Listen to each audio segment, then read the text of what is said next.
emergency! Air care emergency! Everybody listen up! We have an air care emergency!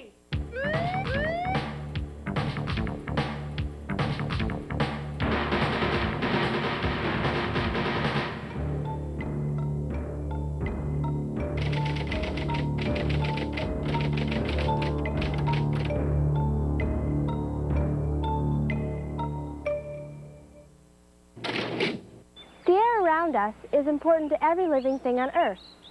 Did you know the average person breathes in about 20,000 times a day? Dirty air hurts humans, animals, plants, and the environment.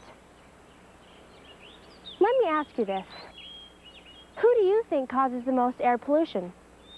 Industry or individuals? The answer is individuals.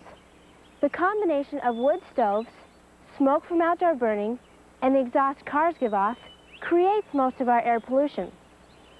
That means that you and I, our parents, our friends, all of us, are responsible for air care. We can help prevent air pollution simply by making smarter choices in our daily lives. Hey, watch out! Dr. Air Care, what perfect timing! We were just talking about air pollution. Talk! I've no time for talk! No time for talk at all! I'm off to do something about air pollution. Now, out of my way, we've got an air care emergency. An air care emergency? What's going on? Good gravy! There's no time for explanations now. Come along if you'd like. Come on, let's see what's up. Hey, Dr. Air Care, wait for us! Oh, this will never do. This will never do.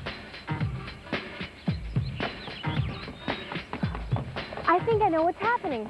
Take a look at the smoke pouring out of that chimney. Dr. Air Care is making a house call. You go on in. I'll wait out here. Oh, this will never do. What's all the racket out here?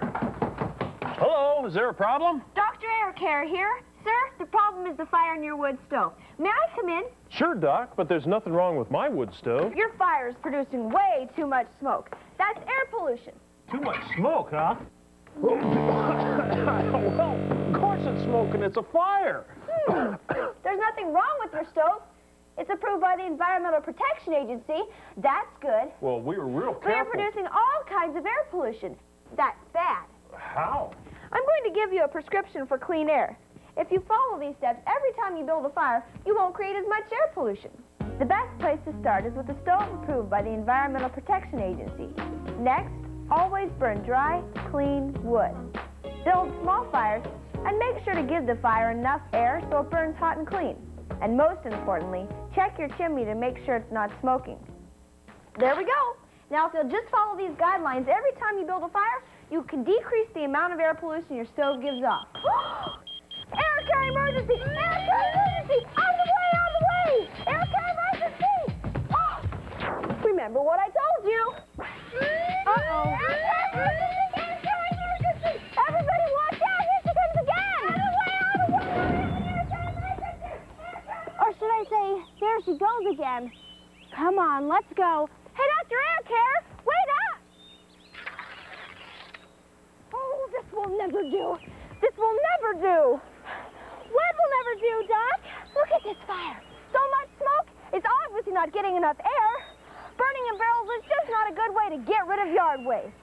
Ah! What? What is it? This was smelling on fire. Why? What happened? I'll tell you what. Plastic and paper! They were burning plastic and paper in this fire. That's against the law. Oh, Dr. Air Care, you're a mess. I'm not a mess. This fire's a mess. Yuck! They were burning their kitchen waste. You can't do that. There's only one thing to do. What's that, Doc? I'm prescribing recycling and composting for the owner of this fire. The only stuff you can burn outdoors is yard waste and untreated scrap wood. But Dr. Air Care, they don't even have to burn that stuff, do they? Exactly correct. Now, all the yard waste and kitchen waste can be part of a compost pile. That saves our air and provides great mulch for gardens. And good gravy, paper and cardboard can be recycled. That helps prevent air pollution while saving other important natural resources, like trees. You're getting the picture. We should all try to reuse our plastic as much as possible and recycle it too. Now, if we can just find the owner of this barrel, we can teach them how to make better decisions about the environment. Ha! Air care emergency! Air care emergency! Out of the way! Out of the way! Are you coming? This is the most important lesson of all. She With an invitation like that, how can we refuse? Let's go. Okay, Doc, we're here. We're ready to learn. Doc, there's nothing happening here. I said, shh, we're spying. On what? A day in the life of an average American family. Now watch.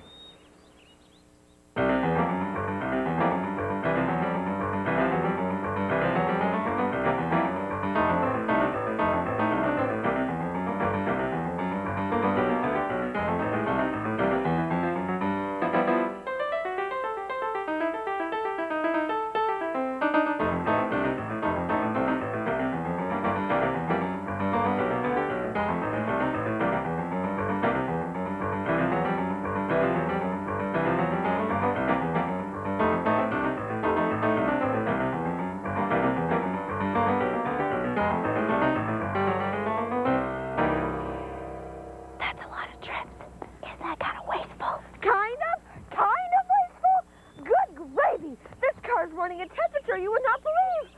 Oh, it needs rest. It needs a break. And so does our air. Prescription for air care. There's some air pollution that's hard to see, like the carbon monoxide cars give off when they burn gas. Did you know more than half our air pollution comes from cars? What are you prescribing this time, Dr. Air Care? Come a little closer. I want to make sure you hear this.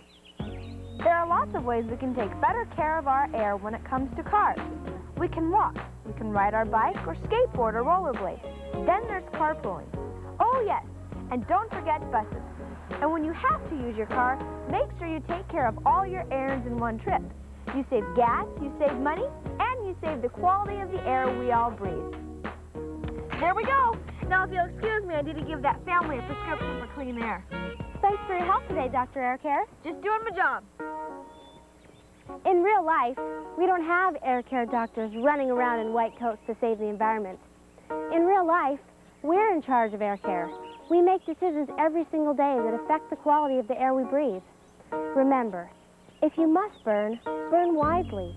Use dry, clean wood, build small, hot fires using plenty of air, and burn in a stove approved by the Environmental Protection Agency. Then check your chimney to make sure it's not smoking. When it comes to outdoor burning, don't do it. Instead of burning your yard cuttings, start a compost pile. You can also compost your kitchen waste to help save on your garbage bill. Remember that burning paper and plastic is not only illegal, but also wasteful. Recycling is a great alternative.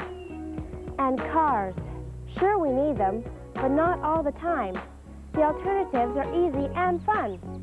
Walk or ride your bike. Try taking the bus next time. And if you do use the car, take care of all your needs in one trip. Imagine what a difference we can make if each and every one of us started making better choices using this information. By taking care of our air, we take better care of our health and our environment. I think we're worth it, don't you?